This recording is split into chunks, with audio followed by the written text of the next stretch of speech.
There we go. Oh boy. Oh boy. I'm being chased. Alright, avoid the sparks because there's nothing we can do about it. And here we've got ourselves a pretty unique enemy. These guys are kind of the worst, but all you have to do is match up the suits and you'll be fine. If you can get them all together and do a spin attack, you're gonna be pretty well off. Although getting just 2 is probably alright as well. So yeah, we gotta get that heart, and after the blue is the heart. And with that, that kills him, because apparently equality cannot exist in this universe. And we also have a very unusual owl statue here. One that we can't do anything about because it's beakless. We can't make it out. Which is kind of scary. An owl trying to talk to you without beaks? I don't know, man. Sounds kind of scary to me. But hey, what do you know? We found a stone beak. How to find an owl statue to fit it into. Ori is like sitting on my phone now, which is kind of funny because I set it on the floor and he's just like, this is where the noise was coming from. Dad should be coming out of the bedroom any minute now. So anytime we find one of these statues, they will oblige us with some hints. Turn aside the spined ones with the shield. Seems kind of generic, but you know, I'll take it, I suppose. And because we can't do anything to the east, we're gonna head back over here. And because I'm pretty sure that room on the right is probably gonna give us the dungeon map, I think we're gonna take it. Yet again, another cracked wall we can't do anything about, and we'll be returning to that once we have the correct, appropriate explosive equipment to take care of it. Oh hey, the Zols came back. There you go. I think these are all called Zols. Maybe they're not. Okay, Stalfos Knights are kind of annoying because they will do mean things to you. So I will take the Garden Acorn because apparently I'm going to get hit by every single thing with my Joy-Con not registering. And I think there has to be like a rift in the technology in this room. Like the Wi-Fi is really bad in here, and I don't know what is causing interference. But at last we got the map. So it's weird because I was having the same issues with Catherine Fullbody, and it's just like one of those things where it's like, are like button inputs, this is the room where they go to die? I don't know, man. Okay, so there's things over here. Can't make it up there, so we have one other area where we could possibly go. And it involves killing this worm. This thing that just does not want to die. I don't blame it, but there we go. Alright, another keys. But there's also a blade here that we can avoid. It's not, you know, a hell blade, but... Oh, this is a locked one. Damn. Alright, well, we step in here, and we have a bit of a room to contend with. Many Spocks are doing their business. Oof. Okay. So, they kind of fixed the hit detection for your sword around corners in this game, because I feel like in the original you could, like, hit things from the other side of the wall and still hit them, like, if it visually looked like it was making contact. But pretty simple puzzle. Not really anything to do about it. There's a door that you can't open. Move a square block. Wow, that is some fantastic wisdom, sir. I appreciate it. So these must be the spined ones they were talking about, and they're not called spinies, I think. Although... There we go. Into the pit you go, sir. And that causes a basement to appear. Lovely. What are you gonna tell me? Oh, wow. All right. Redundant text, I guess. That's kind of funny. I thought it might have been different, but no. Now, ladies and gentlemen, we've got ourselves the return of Goombas, and it actually hurt me because I was climbing down. That's amazing. Okay, well, you can actually land on these things and squish them, or you could take them out with the sword, which is the preferred method, since clearly my feet are incapable of doing it, so I'm just going to be taking lots of stupid damage in this, aren't I? Alright, so we got more blades here. Cause that to go, and does it bother anyone else that this is just off-center by one square? I don't know, man, it kind of bothers me. But ladies and gentlemen, the dungeon item. It's the almighty Rock's Feather. It feels like your body is a lot lighter. Which means now, check it out, we can jump. In a Zelda game, jumping voluntarily. Ooh, it's good. I love this thing, and I have it attached 90% of the time. It's great. Although jumping in the side-scrolling bits are a little odd, but still fun, and I like to do it. To be on the absolute safe side, I might just go ahead and leave the dungeon and go heal up at the fairy fountain, since that's literally the only way we can do that right now. And it's probably going to be my luck that I won't get hurt for the rest of the dungeon, because this is not really that bad, actually. But I think I will go ahead and fight the mini-boss of this area, because I think they do drop fairies, and it would be nice to have in the bottle at the very least. If not, later on, after the second dungeon, there is a place that we can get infinite fairies, so I'm not too worried about it. But something in this game that's a little different is that when you die, fairies do not resuscitate you, so that's just, you know, a hazard of the job. Excuse me.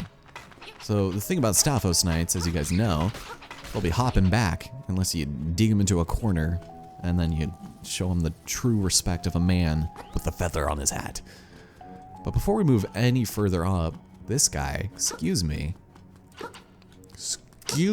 thank you. We're gonna go over here, use another key, and grab this chest, which, let me guess, it's another key, isn't it? Yes, but the rub is that it's the nightmare key. We can use it to open the door to the nightmare's lair. That actually sounds really anticlimactic. The nightmare's lair. Ooh. And the music, ooh. I like it a lot. It's so good. Alright, so let's keep on going. I think this boss does normally 1 heart of damage to us, so if I get hit even once by him, I will probably die. Ooh. I am cooking with fish oil here. Oh, here we go. This is bad. Hi. Just gonna get the. Okay, what was your name? I don't remember. It's like double toiled trouble something. But we have to hit him a couple times, and I have to jump over this nonsense. Stop it. Oh, he's gonna go crazy here, isn't he? Ooh, okay. You can just walk into my sword while I'm charging it up. But upon defeating the mini-boss, which would normally drop a fairy, we do get a portal that takes us right back to the beginning of this stage, and it looks like we've essentially completed the entirety of the level. So, yeah, you know what? I'm just gonna be on the safe side. This game does record deaths, and ideally, I'd like to go for a casual no-death hero mode run, so I'll be right back. Alright, and so with relatively little resistance from the enemies between us and the fairy fountain in the mysterious forest, we find ourselves back here, and if you're asking yourself, well, hey, why the hell is Ellison not taking the portal he just unlocked to get back to the room of the rolling bones? It's more or less because I want to try to get a piece of power from some of these enemies. You can take them into the boss room, and I think it would behoove us to at least make an attempt at it, because, it would definitely make the fight a lot easier, and I generally would like just, you know, having a little bit of an advantage.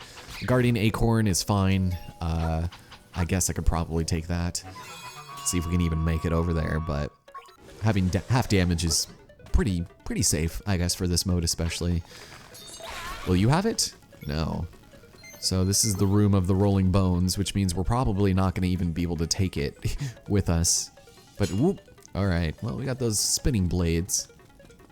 And should we decide that we want to head down? This is actually a room that you'll fall in if you border the perimeter of the boss's fight room, and be careful so that you don't get hung. Otherwise, this is probably going to be close to your fate, and it's kind of dark. I don't know, man. Really don't know how to feel about it, but enough beating around the bush. I'm not going to get in there with a piece of power. Instead, with this giant, ominous door in front of us, we use the nightmare key and confront the nightmare.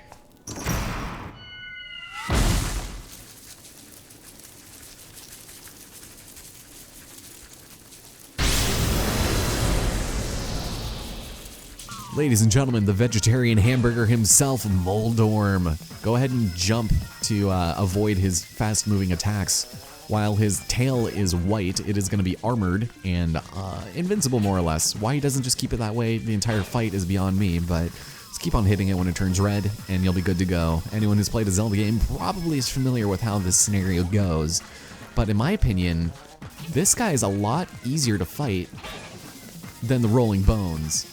And with the last hit on the line, ladies and gentlemen, this sriracha-infused hamburger is dead.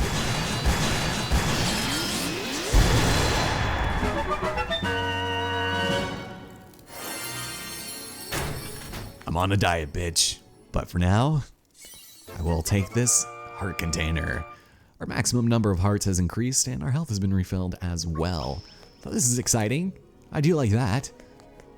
So without further ado, ladies and gentlemen, our first musical instrument. Oh, I'm so excited. Jumping for joy.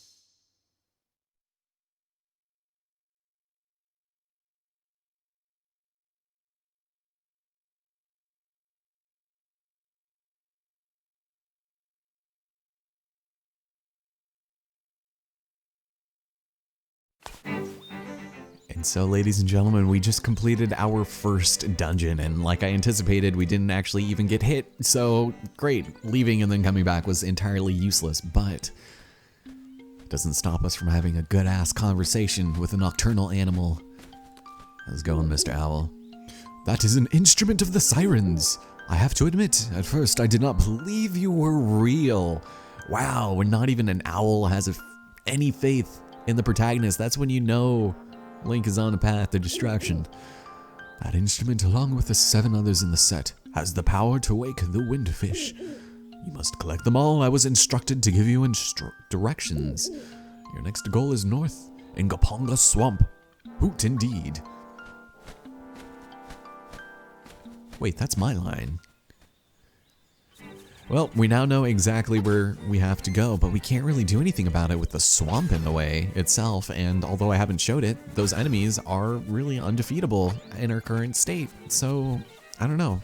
Something's gotta give, I suppose, but let's head back to the village and see if we can get any leads there, because there might be something going on there, and you cannot jump up ledges. Interesting. Oh, there are children. They're freaking out. They're playing the seizure game. They're playing Dead Man, which is when you go on the side of the road and just lay there and hope that a car pulls over and sees if you're dead or not, but don't play that game, kids. I did once and it's rough. But kiddo, it's serious, really serious. Yeah, the moblins came to the village. Yeah, that's right, a whole gang of moblins. Oh, that's not good. It's for real, they all went to the house. Yeah, that house, and then they did something at Bow Wow's house. It was a really bad scene with the moblins.